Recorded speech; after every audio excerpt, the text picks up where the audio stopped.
Apa kabar sahabat Tilastapa dimanapun kalian berada? Minal aidin wal faizin, mohon maaf lahir dan batin. Setelah 1 bulan lebih kita break sejenak, akhirnya dapat kembali hadir meramaikan jagat YouTube dengan sajian-sajian cerita Tilastapa. Khususnya sequel Ujang yang lagi seru-serunya. Semoga kalian gak lupa alurnya ya. Haha, oke, tanpa basa-basi lagi, langsung saja, ini dia ceritanya.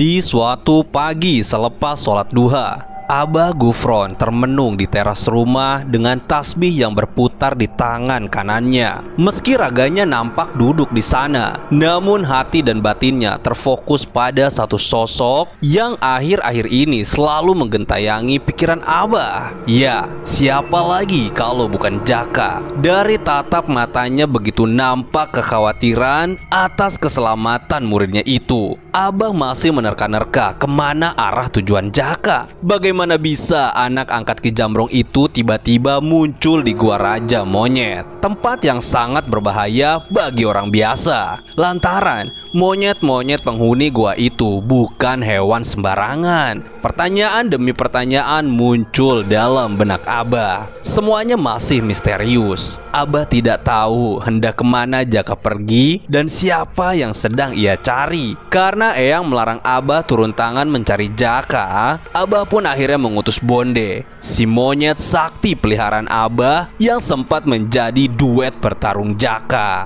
Lama terpisah dengan tuannya, Bonde begitu antusias dan segera menyusul Jaka dengan arahan Abah Gufron. Namun sampai detik ini, Bonde belum juga menemukan Jaka. Karena itulah, Abah tidak bisa memastikan rencana apa yang sedang dijalankan Jaka. Di tengah lamunan itu, tiba-tiba salah seorang pasukan gendis yang ditugaskan membantu penduduk kampung Japati datang ke surau untuk menemui Abah. Nafasnya tersengal-sengal. Ia sempat terdiam sambil bersandar di gerbang surau untuk mengatur nafasnya. Abah segera bangkit dan menghampiri pasukan gendis itu. "Anak muda, kenapa kamu lari tunggang langgang seperti orang ketakutan?" tanya Abah. Pasukan gendis itu lantas menyalami Abah dengan nafas yang masih tersengal-sengal. "Jaka, Bah, Jaka." Pasukan gendis itu nampak kesulitan berkata-kata. Abah pun mengajaknya ke teras rumah untuk menenangkan diri. Kemudian pasukan gendis itu diberi segelas air padang ati yang sudah ditiup jampe oleh Abah. "Minumlah dulu, tenangkan dirimu," ucap Abah. Air dalam gelas pun ditenggak sampai habis oleh pasukan gendis itu. "Maafkan saya, Bah, maafkan saya." Tiba-tiba saja ia bersimpuh mengemis maaf pada Abah Gufron. "Nak, sebenarnya ada apa? Kenapa kamu minta maaf sama Abah?" tanya Abah keheranan. "Gawat, Bah, gara-gara saya semuanya jadi kacau. Karena kepanikan, Abah cuma diam dan membiarkannya menjelaskan semua. 2 hari yang lalu, Bah, saat Jaka dan 2 gurunya pergi meninggalkan kampung Japati, tiba-tiba saja dia kembali ke rumah Jaro dan mencekik saya. Kemudian saya diseret ke hutan dan dipaksa menjawab pertanyaan-pertanyaan. Apa yang Jaka tanyakan padamu?" timpal Abah yang terkejut mendengar perilaku Jaka yang sebrutal itu. Pasukan gendis melanjutkan bahwa sampai Jaka pulang, Jaro dan 2 petapa gendeng sama sekali tak bercerita tentang penyebab kematian Ki Jambrong. Padahal Jaka sempat bertanya pada Jaro dan menaruh curiga bahwa ada sesuatu yang disembunyikan dari dirinya. Namun karena alasan tertentu, Jaro dan 2 petapa gendeng sepakat untuk tidak bercerita tentang penyebab kematian Ki Jambrong saat itu. Tanpa diduga, di tengah jalan Jaka memisahkan diri dari 2 petapa gendeng dan berbalik arah menemui pasukan gendis. Ia menyeretnya ke hutan dan menanyakan penyebab kematian Ki Jambrong. Jaka yakin kalau pasukan Gendis pasti mengetahui kronologi sebenarnya. Di momen itulah Jaka terlihat sangat liar dan mengancam akan membunuh pasukan Gendis jika tak menjawab pertanyaannya. Awalnya pasukan Gendis itu menolak untuk buka mulut karena kesepakatan Jaro. Ia menyuruh Jaka untuk datang menemui Jaro bila ingin mengetahui fakta kematian Ki Jambrong. Namun edannya, jawaban pasukan Gendis itu justru membuat Jaka marah dan mematahkan jari kelingkingnya. Jaka pun menyiksa pasukan Gendis tanpa belas kasihan. Meski pasukan Gendis itu menjerit meminta ampun, Jaka tetap saja mengancam akan membunuhnya. Setelah dibuat tak berdaya, mau tak mau akhirnya pasukan Gendis itu buka mulut dan membeberkan kejadian demi kejadian di malam kematian Ki Jambrong. Tak sampai di situ, Jaka juga memaksa pasukan Gendis untuk memberitahu siapa pelaku pembunuh Ki Jambrong. Karena ketakutan dengan ancaman Jaka, akhirnya pasukan Gendis menyebut nama Arka. Disitulah Jaka tahu siapa pelaku pembunuh bapak angkatnya. Setelah berhasil menggali informasi, Jaka kemudian mengantarkan pasukan Gendis itu ke rumah Jaro. Sebelum pergi, Jaka sempat meminta maaf telah mematahkan jari kelingkingnya.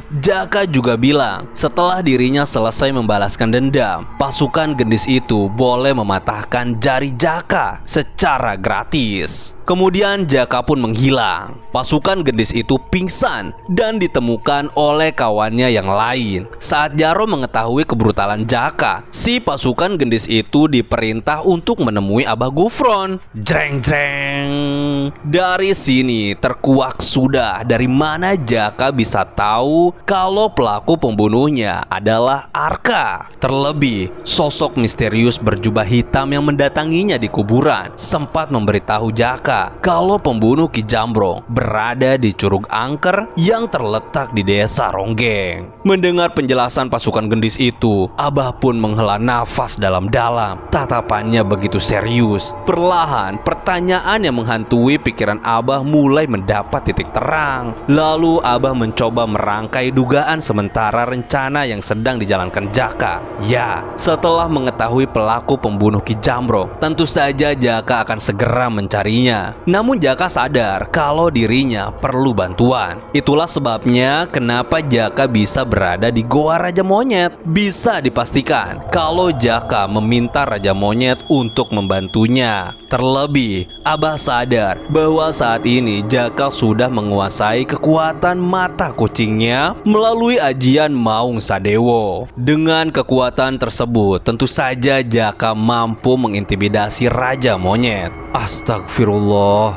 jika memang benar apa yang kau ceritakan, Jaka harus segera disusul. Desa Ronggeng sangat berbahaya, ucap Abah Gufron. Namun di sisi lain, Abah tetap mencoba tenang dan tak gegabah mengambil keputusan. Semua tindakan harus di bawah pengawasan Eyang Teja. Melihat kelingking si pasukan Gendis yang masih patah, Abah segera mengobatinya. Jangan dulu kembali ke kampung Japati, tinggallah dulu di surau sampai kelingking kembali normal, ucap Abah sambil memanggil salah satu santri untuk merawatnya. Kemudian Abah masuk dan melakukan ritual untuk mengirim pesan gaib pada Eyang Teja. Tak hanya itu, dengan ilmu kanuragannya, Abah juga mengarahkan Bonde yang sedang dalam perjalanan menyusul Jaka agar berbelok arah menuju desa Ronggeng. Di tempat lain, Jaka yang saat ini sudah berada di desa Ronggeng mulai memasuki kawasan Curug Angker, tempat di mana siluman ular bersemayam. Tapi sebenarnya bukan makhluk itu yang ia cari. Tujuan Jaka adalah menemui Arka untuk membuat perhitungan atas kematian bapak angkatnya. Jaka sendiri belum tahu pasti apakah Arka berada di sana. Namun sosok misterius berjubah hitam yang menemui Jaka di kuburan berkata kalau pelaku pembunuh Ki Jambrong memang berada di Curug Angker. Setelah berjalan menembus hutan lebat nan gelap, akhirnya Jaka tiba di sebuah bawah lembah.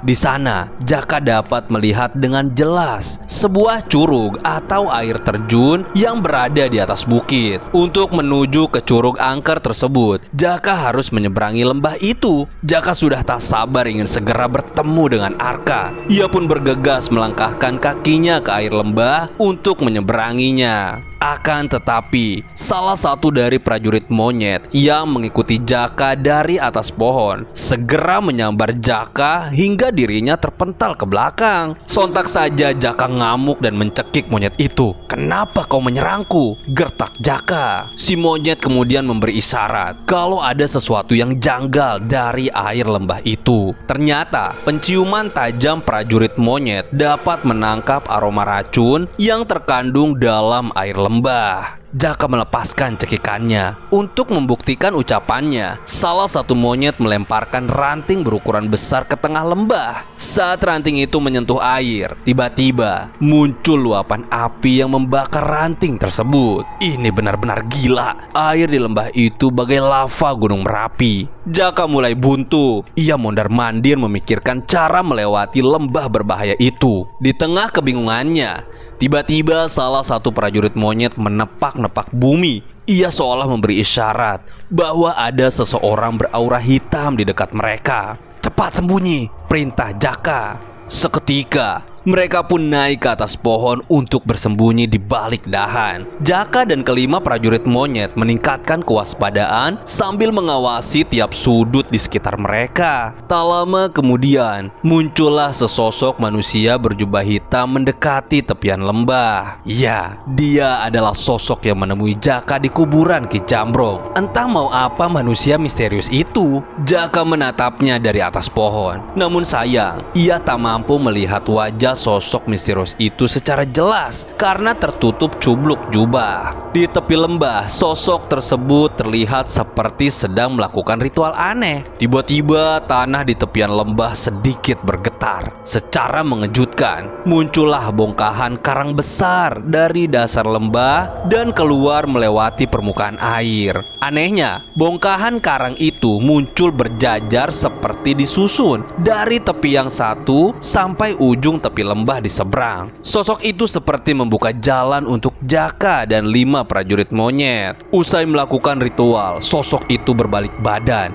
dan meninggalkan tepian lembah. Edannya, sebelum pergi, sosok itu sempat bicara sendiri. "Sekarang kau bisa melewati lembah ini dengan mudah. Bergegaslah. Pelaku pembunuh Ki Jambrong sudah menunggumu di Curug Angker," kata sosok misterius itu. Ternyata sejak tadi dia tahu kalau Jaka dan 5 prajurit monyet mengawasinya dari atas pohon. Jaka begitu terkejut mendengar ucapan sosok itu. Ia segera turun dan mengejarnya. Tapi sial, sosok berjubah hitam sudah menghilang entah kemana. Jaka jadi garuk-garuk kepala sendiri. Siapa sebenarnya orang itu? Kenapa dia membuka jalan untukku? Gumam Jaka dalam benaknya. Lalu tiba-tiba kelima prajurit monyet menatap Jaka dengan mata yang tajam. Jaka menoleh ke arah mereka. "Hei, ada apa dengan tatapan mata kalian?" tanya Jaka. Kelima prajurit monyet memukul-mukul dada sambil menunjukkan taring mereka. Salah seorang dari mereka bertanya, sejak kapan Jaka bersekutu dengan manusia beraliran hitam? Kemunculan sosok berjubah hitam itu melahirkan kecurigaan para prajurit monyet kalau Jaka adalah sekutu iblis yang memanfaatkan prajurit monyet. Mereka nampak kecewa dan sangat marah pada Jaka. Situasi berubah mencekam. Jaka berusaha meyakinkan mereka bahwa dirinya sama sekali tak mengenal sosok berjubah hitam tadi. Jaka dan kelima prajurit monyet pun saling menggertak satu sama lain.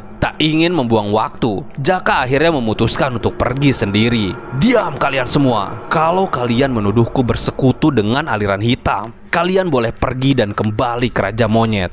Aku akan bertarung sendiri," gertak Jaka. Dengan wajah kesal, Jaka meninggalkan para prajurit monyet dan menyeberangi lembah dengan menapaki bongkahan karang tadi. Kelima prajurit monyet sama kesalnya. Tanpa ragu, mereka pun balik arah meninggalkan kawasan Curug Angker. Di sisi lain, Jaka masih digentayangi pertanyaan besar tentang siapa sebenarnya sosok berjubah hitam tadi. Pasalnya, selama ini murid Abah itu tak memiliki sahabat beraliran hitam, apalagi sampai bersekutu. Ada kepentingan apa sosok misterius itu membantu Jaka? Tapi Jaka tak punya waktu memikirkan hal tersebut. Kini, ia sudah sampai di Curug Angker. Aura di sana begitu mistis. Jaka berjalan perlahan menembus ilalang yang tinggi. Sepertinya Curug Angker memang lama tak terjamah manusia. Ini terlihat dari kondisi air terjun yang ditumbuhi tanaman-tanaman liar di sekitarnya. Lalu tiba-tiba kaki Jaka tersangkut sesuatu. Jaka mengira itu hanya sebuah akar, tapi ternyata itu bukan akar. Ada sesuatu yang menarik kaki Jaka hingga ia terseret di antara semak belukar. Rupanya itu adalah seekor ular. Jaka berusaha melepaskan lilitan ular di kakinya. Karena tak kunjung lepas, Jaka pun merobek ular itu hingga mati. Seketika kaki Jaka dipenuhi darah ular. Dan ketika ia berdiri, betapa terkejutnya Jaka saat melihat ratusan kobra yang menatap tajam ke arahnya. Di balik barisan ular-ular itu, muncullah sang ratu ular berkepala wanita. Ya, dialah yang disebut-sebut siluman penghuni Curug Angker. Meski berkepala manusia, siluman itu memiliki lidah yang menjulur panjang sampai ke tanah. Ujung lidahnya terbelah dua dan berwarna hitam pekat. Jaka tak gentar sedikit pun. Namun dalam benaknya, ular sebanyak ini tetap saja akan merepotkan dirinya. Jaka mengambil sebatang bambu berukuran sedang, lalu membelahnya menjadi dua dan menajamkan bagian sisinya. Kemudian, sang ratu ular mengeluarkan suara ringkikan yang menusuk telinga. Jaka sempat terganggu oleh pekikan suara sang ratu. Bersamaan dengan itu, kobra-kobra berukuran besar pun terbang satu persatu untuk menyambar Jaka dengan patokan beracunnya. Jaka meladeni serangan-serangan ular itu dengan kecepatan tingkat tinggi. Ia menebas tiap kobra yang menyambarnya menggunakan bagian tajam bambu yang ia buat. Meski hanya seekor ular, Jaka tetap berhati-hati menghindari gigitan mereka yang berbisa. Sedikit saja Jaka terpatuk racun kobra, bisa dipastikan Jaka akan mati di Curug Angker. Mengingat lembah yang ia lewati saja memiliki racun. Terlebih, saat ini Jaka hanya bertarung sendirian. Satu persatu kobra-kobra itu mati ditebas Jaka. Tempat itu seketika berubah menjadi lautan bangkai kobra. Tapi anehnya, jumlah mereka seolah tak pernah habis. Kobra-kobra itu terus berdatangan dari segala penjuru. Sementara itu, sang ratu terus saja meringkik seperti mengalunkan nyanyian kematian dengan suaranya yang menusuk telinga. Jaka akhirnya terpaksa mengeluarkan mata kucingnya yang menyala. Sontak saja, ratusan ular yang hendak menyerangnya tiba-tiba terdiam dan kabur menjauhi Jaka. Bahkan, nyanyian kematian yang dilantunkan sang ratu ular juga sempat terhenti. Ajian Maung Sadewo, dari mana kau memiliki mata itu? Kata si ratu ular. Tapi edannya, bukannya takut, si ratu ular justru tertawa meringkik seperti meledek mata Jaka. Mari kita lihat, apakah matamu dapat bereaksi pada jurusku ini? Gertak si ratu ular. Kemudian ia menjulurkan lidahnya yang panjang ke langit dan menepakkannya ke tanah sebanyak 3 kali. Tiba-tiba saja, ratusan bangkai ular yang buntung kembali hidup. Tubuh mereka tersambung dengan sendirinya. Bahkan wujud mereka nampak lebih buas. Jaka sadar itu adalah efek sihir dari sang ratu ular. Bisa dipastikan kalau mata Jaka tak akan bisa mempengaruhi bangkai-bangkai ular yang hidup itu. Ia teringat saat dirinya diuji oleh 2 petapa gendeng yang menjelma menjadi seekor serigala. Meski Jaka mengancamnya dengan mata kucing, jelmaan serigala tak terpengaruh oleh pakai ajian Maung Sadewo. Karena sejatinya mata Jaka hanya mampu digunakan pada hewan hidup, bukan hewan jadi-jadian. Tapi tenang saja, selain mengintimidasi hewan, mata Jaka juga dapat meningkatkan kecepatan bertarung dengan gerakan kilat yang tak bisa dilihat mata telanjang. Pertarungan sengit pun kembali terjadi. Tebasan demi tebasan dilancarkan Jaka untuk memusnahkan bangkai-bangkai ular yang dihidupkan lagi. Hanya dengan sekali gerakan super cepat, Jaka mampu menumbangkan semua bangkai-bangkai itu. Nafas Jaka mulai ngos-ngosan. Nampaknya, meski terlihat mudah, jurus baru Jaka itu lumayan menguras tenaga batin Jaka. Tentu saja ini akan berbahaya, mengingat Jaka harus menghadapi Arka setelah berhasil mengalahkan si Ratu Ular. Jangan meremehkan kekuatanku, makhluk aneh, gertak Jaka di hadapan si Ratu Ular. Jangan buru-buru berpuas diri. Lihatlah di belakangmu, sahut si Ratu Ular. Sungguh di luar dugaan. Rupanya bangkai-bangkai ular itu hidup lagi. Mau sampai kapan aku berhadapan dengan bangkai-bangkai ini? Ucap Jaka dalam benaknya. Mau tak mau, Jaka harus kembali bergelut dengan mereka. Pertarungan itu seolah tak ada ujungnya. Saat mereka mati, tubuhnya akan kembali hidup karena jurus sihir si Ratu Ular. Mau sehebat apapun, Jaka tetap saja punya rasa lelah. Tenaganya mulai terkuras. Mata kucing Jaka juga sudah kembali normal dan berakibat pada menurunnya kecepatan bertarung Jaka. Murid Abah itu terus memaksa dirinya sampai batas akhir tenaganya. Lalu tiba-tiba tubuh Jaka pun ambruk. Matanya kunang-kunang. Apakah aku akan mati di sini? Kata Jaka yang mulai kehilangan harapan. Di saat ratusan ular jadi-jadian itu hendak melancarkan serangan terakhir, tanpa diduga, kelima prajurit monyet datang menghalau serangan ular-ular itu. Push! Seketika, mereka berhamburan kemana-mana. Para prajurit monyet membentuk saf di depan Jaka untuk melindungi anak angkat Ki Jamrong itu. Jaka yang sudah tak berdaya hanya bisa terbaring lemah. Kenapa kalian ikut campur urusanku? Kata Jaka. Salah satu prajurit monyet berkata kalau teman Jaka sudah menjelaskan semuanya. Kini mereka siap bertempur sampai darah penghabisan untuk mengawal Jaka menemui Arka. Jaka kebingungan. Siapa yang kalian maksud dengan teman? Tanya Jaka. Awalnya Jaka mengira mungkin Ujang atau Tono yang mereka maksud. Lalu tiba-tiba Jaka mendengar teriakan yang tak asing di telinganya. Ya, itu adalah Bonde. Dari kejauhan, Jaka melihat Bonde terbang dari pohon ke pohon. Bonde pun mendarat tepat di depan Jaka. Anak angkat Ki Jamrong itu benar-benar tak percaya dengan apa yang dilihatnya. Ia sama sekali tak mengira kalau Bonde akan datang di saat dirinya sedang berada di ujung tanduk. Bonde berdiri tegak melototi Jaka yang berbaring lemah. Jaka sempat berlinang air mata karena terharu dengan kedatangan kawan bertarungnya itu. Tapi tiba-tiba Bonde menamparnya berkali-kali. Plak, plak, plak. Bonde berkata bahwa ini adalah bukti kalau Jaka tak bisa perang tanpa dirinya. Hewan itu terlihat meluapkan kekesalannya pada Jaka yang sudah lama pergi meninggalkan dirinya di surau. Meski ditampar berkali-kali, Jaka sama sekali tak marah. Ia malah tertawa haru. Jaka legowo dimarahi kawan bertarungnya itu. Cukup monyet sialan.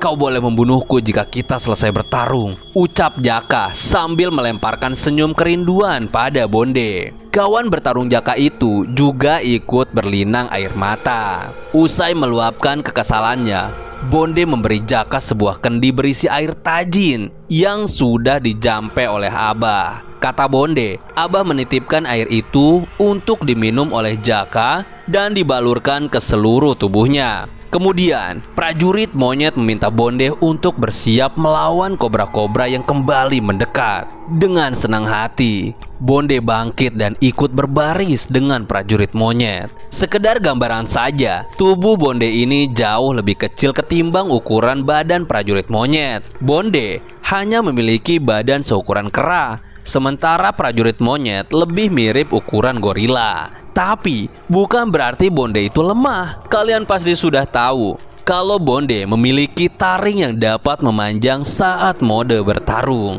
Terlebih, selama terpisah dengan Jaka, Bonde juga mengalami perkembangan pesat dalam seni bertarungnya karena ditempa oleh Abah di surau. Di sisi lain, sang ratu ular nampak begitu antusias pada kedatangan monyet-monyet itu. "Ini akan lebih menarik," ucap sang ratu. Tak lama kemudian, ular jadi-jadian yang sempat berhamburan karena dihadang prajurit monyet mulai berdatangan kembali dan menyerang kubu Jaka. Bonde meminta Jaka untuk memulihkan kekuatannya dulu. Sementara Bonde dan kelima prajurit monyet akan bertarung menghadapi ratusan ular jadi-jadian. Jaka memperingatkan mereka untuk menghindari patokan beracun dari ular-ular itu. Pertarungan pun kembali terjadi. Satu persatu ular itu dirobek dan dipotong oleh Bonde serta prajurit monyet lainnya. Sama seperti sebelumnya, ketika ular-ular itu mati, sang ratu akan melantunkan nyanyian kematian dan menghidupkan lagi bangkai-bangkai ular. Sambil menunggu tubuhnya pulih, Jaka terus memperhatikan dari kejauhan. Beberapa saat kemudian, Jaka pun tersadar kalau nyanyian kematian sang ratulah yang membuat ular-ular itu tak bisa mati. Jaka segera bangkit. Ia bersiul memberi isyarat pada Bonde untuk melancarkan serangan. Meski sudah lama tak bertarung bersama, nampaknya chemistry Jaka dan Bonde belum memudar. Jaka mengaktifkan kembali mata kucingnya. Seketika, Bonde terkejut pada mata sakti Jaka itu. Bonde jadi teringat pada Abah. Lalu monyet itu tersenyum jahat dan terlihat tak mau kalah. Taring Bonde pun muncul dan memanjang dengan sendirinya. Bonde dan Jaka terbang ke arah sang ratu untuk melakukan serangan cepat. Tapi sayangnya, tiba-tiba sang ratu menghilang. Wush! Serangan Jaka dan Bonde pun gagal. Sang ratu muncul lagi dari balik semak-semak sambil tertawa meringkik. Akan tetapi, meski sang ratu berhasil menghindar, ternyata gerakan sang ratu tak dapat mengelabui mata kucing Jaka. Ya, saat sang ratu menghilang tadi, ternyata Jaka dapat dengan jelas melihat kemana gerak langkah sang ratu. Tak ingin membuang waktu, Jaka kembali memberi isyarat pada Bonde untuk melancarkan serangan kedua. Kali ini hanya Bonde yang melesat maju menyerang sang ratu. Bonde berniat menggigit kepala sang ratu menggunakan taring tajamnya. Sementara Jaka hanya mengawasi dari kejauhan dengan mata kucingnya yang melotot. Ketika Bonde hampir berhasil menggigit kepala sang ratu, lagi-lagi dia menghilang. Wush! Di waktu bersamaan, Jaka juga ikut menghilang. Tak lama kemudian, sang ratu muncul lagi dari balik pohon besar. Namun edannya, ternyata di belakang sang ratu sudah ada Jaka yang mengikuti sang ratu saat menghilang tadi. Jaka pun mencekik leher sang ratu dari belakang dan menyeretnya ke arah Bonde. Monyet kesayangan Abah itu membuka mulutnya lebar-lebar dan menyambut sang ratu dengan gigitan tajam tepat di atas tengkorak kepalanya. Dengan brutalnya, Bonde mencabik kepala sang ratu dengan taringnya. "Tancapkan taringmu di kepalanya, Bonde," teriak Jaka. Tak ingin membuang kesempatan, Jaka pun menarik tubuh ular sang ratu hingga terpisah dari kepalanya. Bonde meraung menepuk-nepuk dadanya sambil menggigit kepala sang ratu yang sudah buntung. Bangkai-bangkai ular yang tengah menyerang kelima prajurit monyet pun seketika mati dengan sendirinya. Prajurit monyet begitu takjub pada serangan yang dilancarkan Jaka dan Bonde. Mereka sama sekali tak mengira kalau Bonde bisa sebrutal itu. "Buang kepala siluman itu," kata Jaka. Bonde pun melepaskan gigitannya dan melemparkan kepala sang ratu ke tanah. Tapi tunggu dulu, ternyata siluman itu belum mati. Baru saja Jaka menghela nafas panjang, tiba-tiba tubuh sang ratu ular bergerak lagi. Kepalanya juga meringkik menertawakan Jaka. Kelima prajurit monyet bergerak cepat membuang tubuh siluman itu ke lembah beracun. Kepala sang ratu langsung menjerit saat tubuhnya ditenggelamkan. Bonde yang terlihat belum puas segera berdiri dan menghantamkan kepala sang ratu dengan batu besar. Ambiar sudah tengkorak siluman itu dirujak oleh Bonde. Ia menendang serpihan tengkorak yang sudah menjadi bubur itu ke lembah beracun. Jaka pun membaringkan badannya dan menatap langit. Demikian kisah Ujang kali ini. Jangan lupa untuk like, share, komen, dan subscribe channel ini ya. Terima kasih sudah menonton. Salam Tilas Tapa.